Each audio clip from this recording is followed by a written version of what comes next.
Yes, excitement is in the air. I'm exhausted going into it, but I've got someone to help lift me up today on the Robert Scott Bell Show. His name, Mike Adams. He's known as the Health Ranger. You know him. And thanks to him, we're on 5 days a week in addition to the GCN show. So, man, we love him dearly. Mike, looking forward to sort of seeing you at the Health Freedom Expo. I know you don't travel these things, but you're really there because we pipe you in through technology as long as we have it. Yes, thank you, Robert. It's great to join you again on your show today.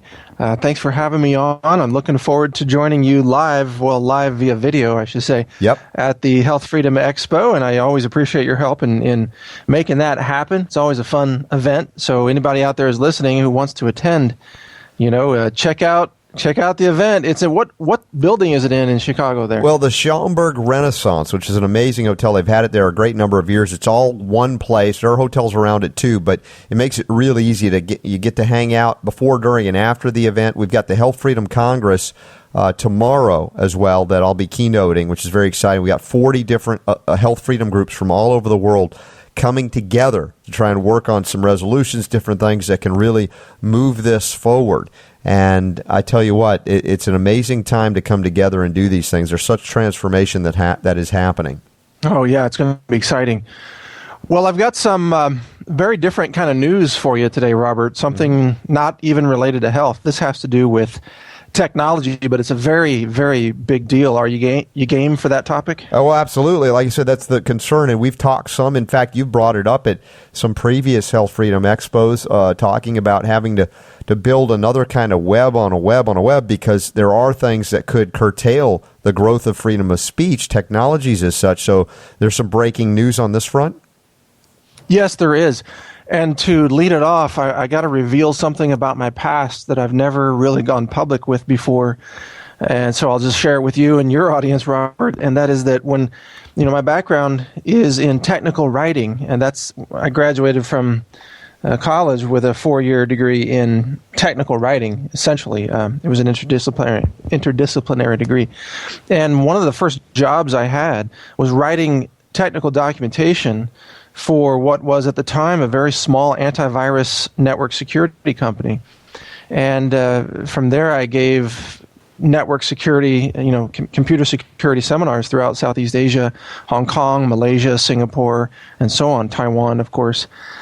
That company went on to become one of the largest antivirus companies in the world. I'm not going to name the name, but today most people think it's a Japanese company. It's not. It's actually a Taiwanese company, and it was founded by a Taiwan man, and his first name is Steve. I'll just leave it at that. I mean, his English first name is Steve. Yes. Anyway, I was one of the core people there, and so I began writing about antivirus technology, and I'll tell you why that matters here, because I have a pretty intimate knowledge of some of the antivirus detection technologies, including things called heuristics, which is a behavioral analysis of how viruses attempt to behave in a computer system. There's one way to detect viruses or Trojan horses or malicious code, which is called pattern scanning. And pattern scanning basically takes a DNA fingerprint of code from a virus, adds that to a database, and then scans all the files and executable code on your hard drive to see if any of your existing files match any of the DNA fingerprints from the viruses. And when they do, then that file is typically quarantined or set aside, made non-executable. It can also be cleaned where the viral code is extracted and so on.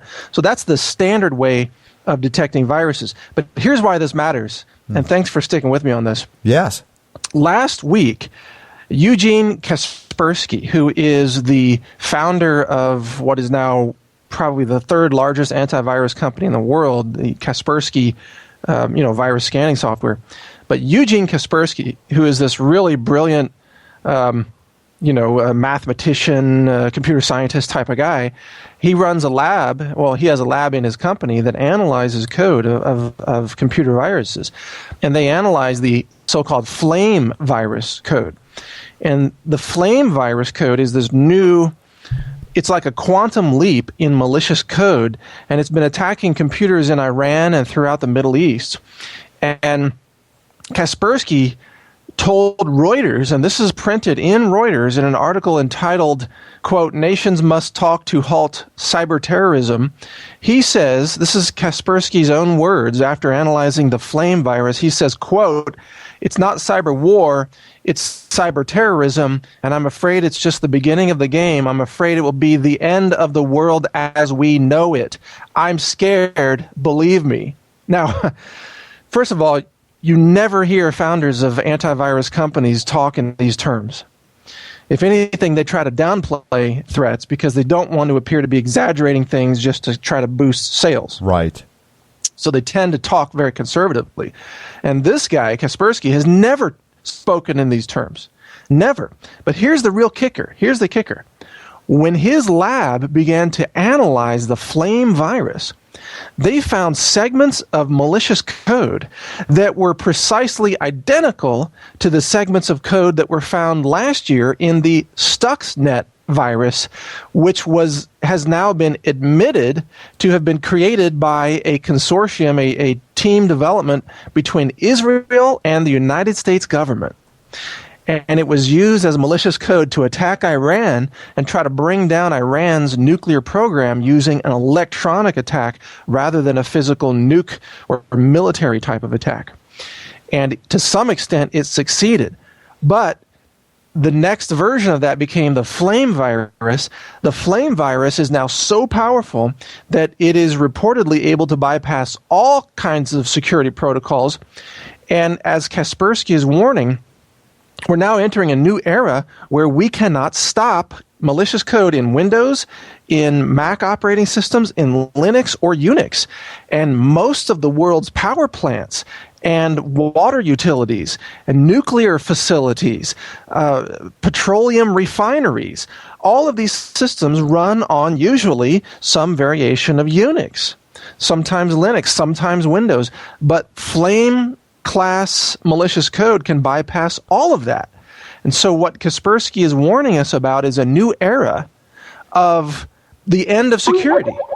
Well, what you seem to be indicating, based on the U.S.-Israel alliance, that we're talking about a supranational government agency, CIA, NSA, Israeli intelligence. I mean, this doesn't seem like anything constitutionally supported. I mean, this is one of those black ops let's say, attempts to control, at least initially, rogue countries, however they're defined, but ultimately it becomes the tool of a power elite that has no allegiance to any people. Absolutely, and it's getting out of control, and Kaspersky warned about this. For example, there's a reason why governments don't typically unleash self-replicating biological weapons on their enemies, because those weapons are out of control and could come back and bite you back in your own home country. Well, what Kaspersky is warning about is that this malicious code could do the same thing. He says, quote, "Flame is extremely complicated." This is in Reuters again. "Flame is extremely complicated. These ideas are spreading too fast. That cyber boomerang may get back to you. Software that manages industrial systems or transportation or power grids or air traffic, they have to be based on secure operating systems," he says. "Forget about Microsoft, Linux, Unix." In other words, their history. And that the U.S. government has, through some kind of a black box program, has developed this code, has unleashed the code. It is in the wild. This code could come back to haunt U.S. infrastructure systems. So this is an era. Now then, the story gets even more interesting, Robert. Okay. I interviewed a security expert named David Chalk, who is proposing a whole new structure for computing systems across the planet. He says we have to scrap everything. All computers that run important systems today have to be scrapped and have to be rebuilt from the ground up using what's called a governing observer computer on top of the operating system that understands the rules of what is right, what is accepted behavior, and then it limits the functioning computer system to shut down anything that is not acceptably correct. Wow. So in other words, it's sort of like a watcher computer watching over the main computer, making sure it doesn't do anything that's breaking the rules of what is right. And as he points out, David Chalk, that today's computers don't know what's right and what's wrong. They simply follow instructions. Right. And our lives and our societies depend on them. Mike, and these new... Yeah. If I may, what is the difference? And it might be redundant to do so because this is intense information you're revealing here, high tech as well, but understandable the way you're describing it. When you had initially talked, and this goes back a year or two or more, about setting up another way an internet could work, hub to hub, peer to peer, it seems to be making that obsolete if all of the computers that are being utilized, even in a new system, are vulnerable to this so-called flame virus, or is there a way to shield it? Because we've talked about EM pulses as well as another issue, but for the purposes now, assuming no EM pulses, this seems to be another devastating way to just shut everything down. There are two different threats. The threat I was speaking about previously was about governments shutting down websites. So government censorship, right? SOPA, PIPA, all of the government efforts to seize domain names. That is, a deliberate shutdown of information, and that deserves its own effort. At the time, I was proposing the development of a peer-to-peer news sharing system that was not based on a central server, so therefore could not be seized or shut down. And in fact, we are efforting a project along those lines. That's a separate subject. What we're talking about today is malicious code that inadvertently escapes into the wild, begins circulating across computers, begins infecting and compromising systems without anyone wanting it to. So the U.S. may have released it into Iran in order to infect those systems, but the way they did that probably is they infected somebody's laptop who was, let's say, an Iranian nuclear engineer, traveled to the U.S., maybe a CIA agent broke into his hotel room, installed malicious code on his laptop, and then they knew he was going to take that laptop back to his nuclear facility, and then he was going to connect, and that would upload and install the virus. But at the same time, that guy may have connected to many other friends, many other websites. He may have inadvertently spread that code through websites that could come back and then get us in the U.S.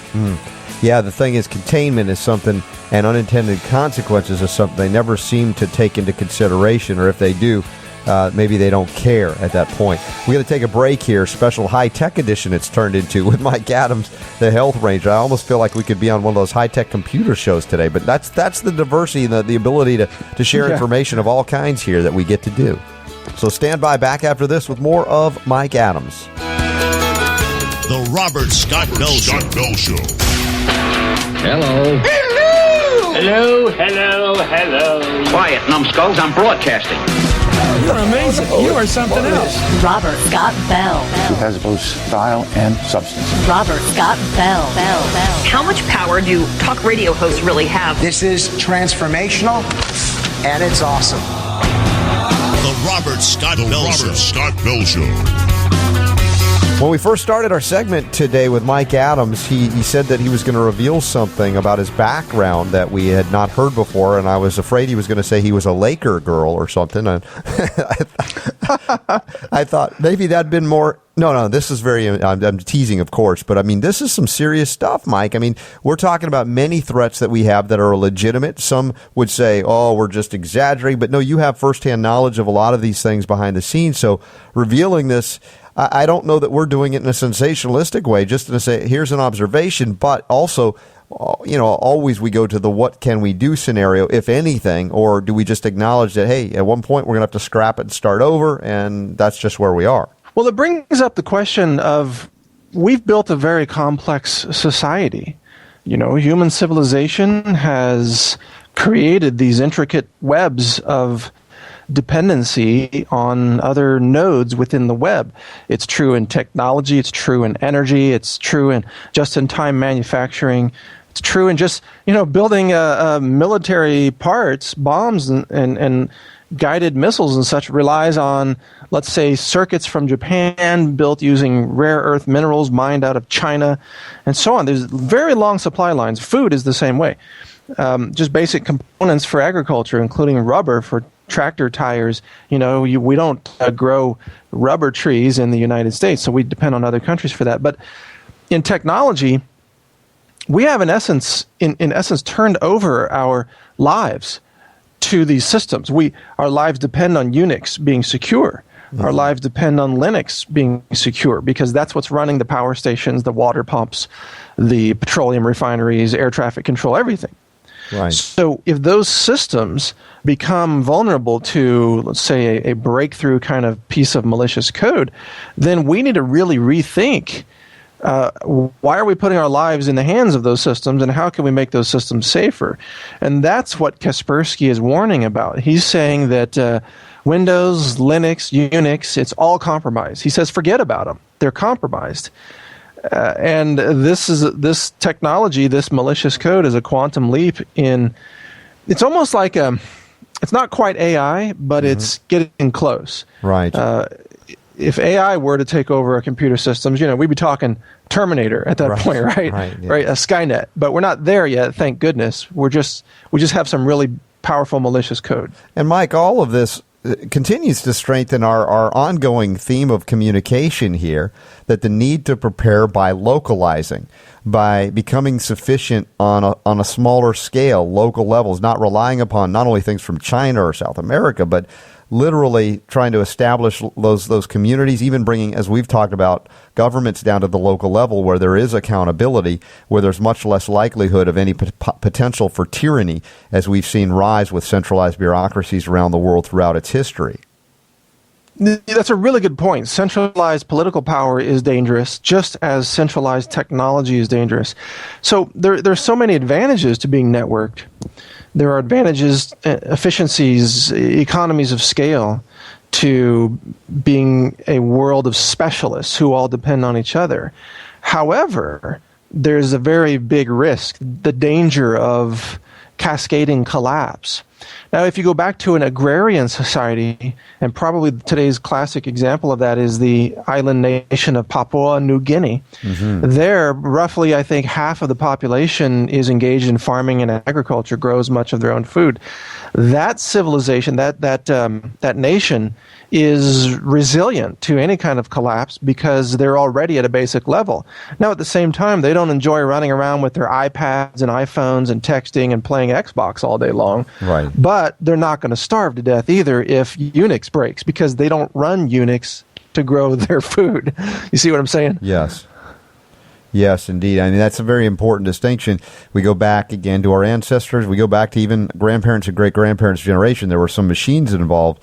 But to have the technology so set off apart from us or from distant places, it is setting the stage for inevitable disaster collapse. And coming back to the message here, yes, it's enjoy the technology while you have it. It's really cool, and there might be leaps that get us beyond some of these risks and dangers. But at the same time, if the consciousness is not there, you're going to, inevitably going to have to deal with this. So, our argument is can there be a parallel track? Can there be a technology-based track simultaneous to our restoration on a localization kind of concept in agrarian society? The answer to that is yes, but you have to give up profit efficiencies. So in order to have a society that's resistant to collapse, you have to build in redundancies. Redundancies mean inefficiencies in terms of profit because you have to spend extra money on the redundant components. Just like if you buy a computer server, you want it to have redundant power, redundant hard drives, and so on. It costs more money, meaning less profit efficiency from the functioning of it. But what we're doing in society today, because of the crony capitalism, the corporations focused on profits, they're eliminating all redundancies throughout the system, throughout inventory, manufacturing, labor, every area, resources, and so on.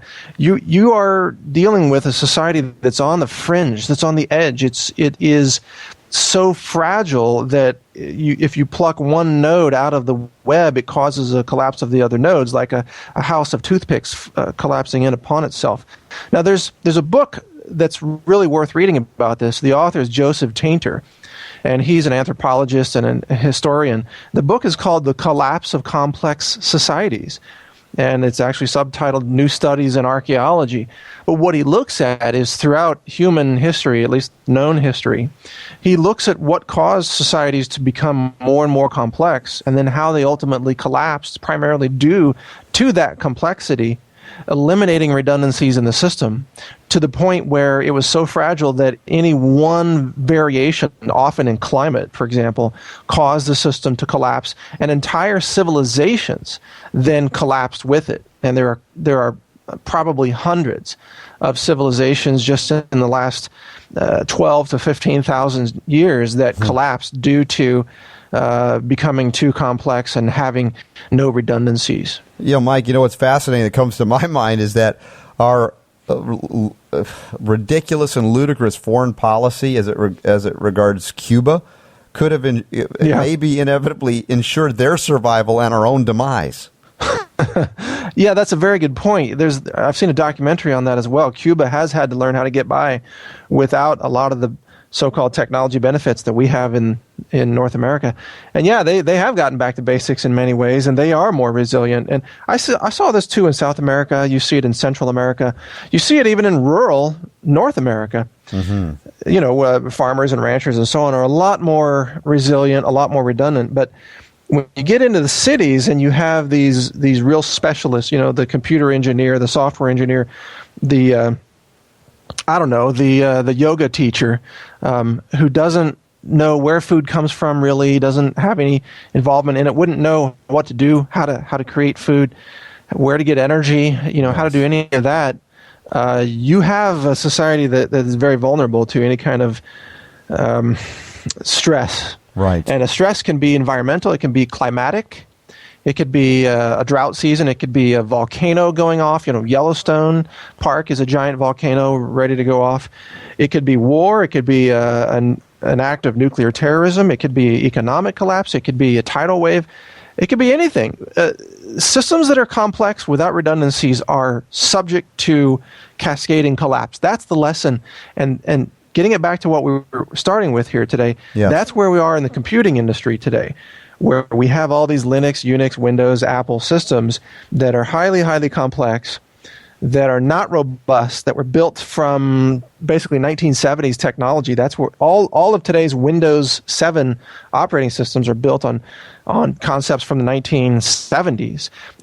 They've never been readdressed from the ground up to be secure. It's just been patch after patch after patch. So we have a technology infrastructure that is highly complex. It is held together by duct tape and baling wire and chewing gum. It's been MacGyvered into staying alive, and it is not going to last in the face of these new malicious code examples that are floating around like flame. So, Mike, based on your experience, and I know we could speculate on this, but it's more than that because you've been on the inside of this. That's why it's beyond fascinating and concerning to everybody listening. As far as the preparation, you're obviously working the ranch and becoming more self-sufficient, as you've been encouraging everybody that's reading natural news to do in their own way. How does a natural news continue? How does our broadcast medium? Are we looking at a time where we're blacked out, that we've got to really establish a new way of going about it in the worst case scenario and wait for a reset? Or are there people, as you say, working to reset before the reset is even needed? The most vulnerable element of the internet today is the domain name system, DNS, the address tables that allow names such as naturalnews.com to resolve into IP addresses that point to the correct physical server.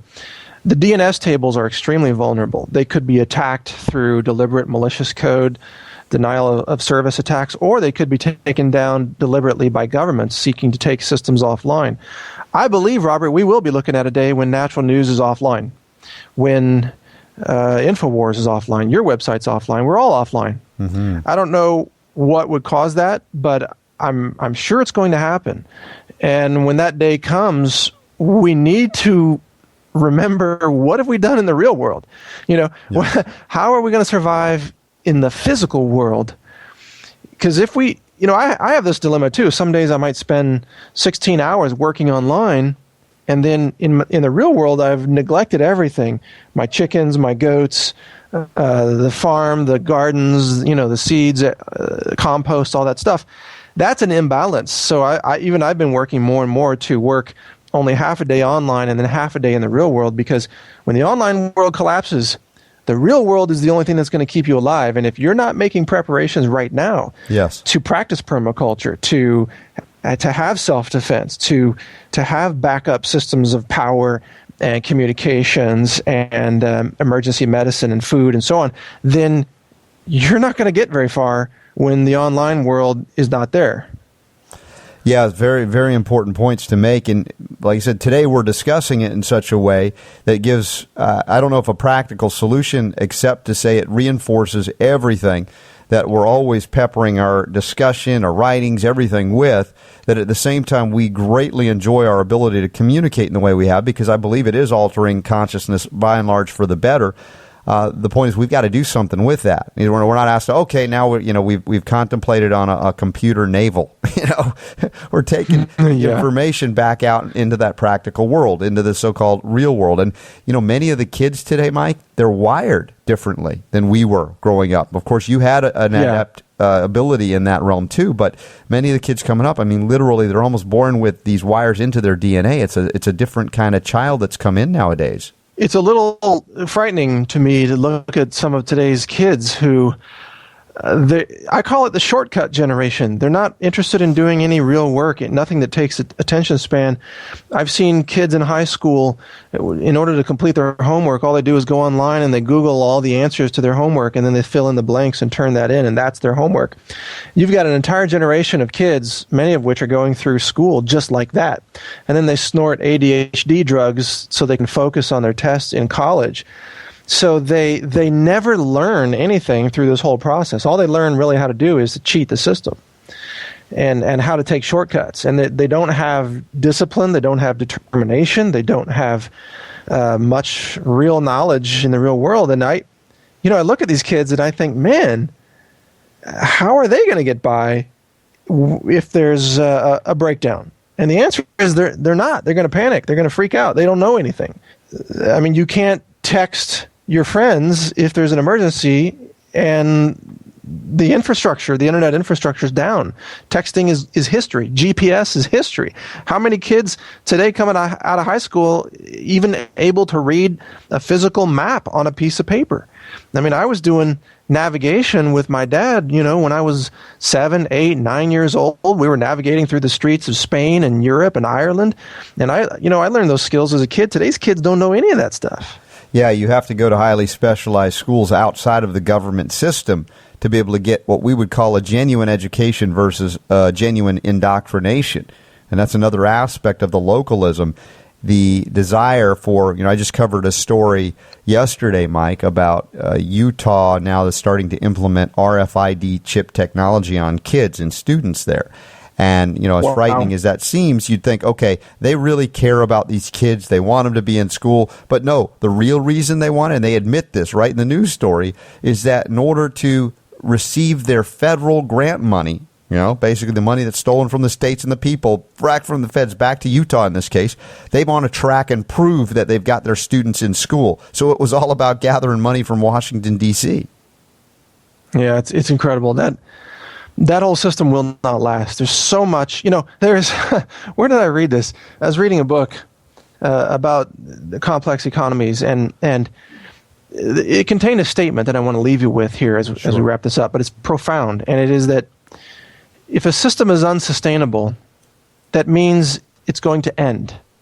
Now, you and I may laugh because that's obvious to us, but you can talk to many members of the public out there and you can say, the debt system is unsustainable. The agriculture system of mechanized farming today is unsustainable. The use of fossil fuels is unsustainable. The use of fossil water through aquifers to water the plants, that's unsustainable. And they say, yeah, so what? But you got to tell them, anything that's unsustainable will end. And they go, oh, yeah. You got to actually write out 1 + 1 = 2 because they don't get that part. But, if it's unsustainable, it will end. And how many systems are we living under right now that are completely unsustainable? It's countless. That's the issue. Yeah. Well, you've covered it in a whole new way today on the Robert Scott Bell Show, Mike, and I appreciate you so much. We're on our way to the Health Freedom Expo. We got the Health Freedom Congress tomorrow, which I'll be keynoting, and we'll have 40 groups from around the world coming together. And I'm certain to be bringing these things up as well in the preparation of all of these things, because we know that localism is on the rise ultimately, because there's no other way to go. The question is, will we be ready? Will we in the health freedom community be ready? And are we communicating that message in addition to all the other important things that we have to communicate? And of course, we strive to do that. And with your help, Mike, we're rocking it, and we'll look forward to connect. And I think we're going to do that on Saturday, the 16th of June. We'll connect, I think, via the Skype into the Health Freedom Expo together. Well, I look forward to it too, Robert. Thank you again for having me on. Thank you for all your open-mindedness on all these issues. And yeah, we'll connect on Saturday live at the event. So I look forward to that. All right, everybody, come on down to Health Freedom Expo, Schaumburg, Chicago, Illinois. HealthFreedomExpo.com. All the links up, including all the latest and greatest at natural news. It's right there at RobertScottBell.com as well. Thanks again, Mike. All right. Thank you, Robert. Take care. The Robert Scott Bell Show.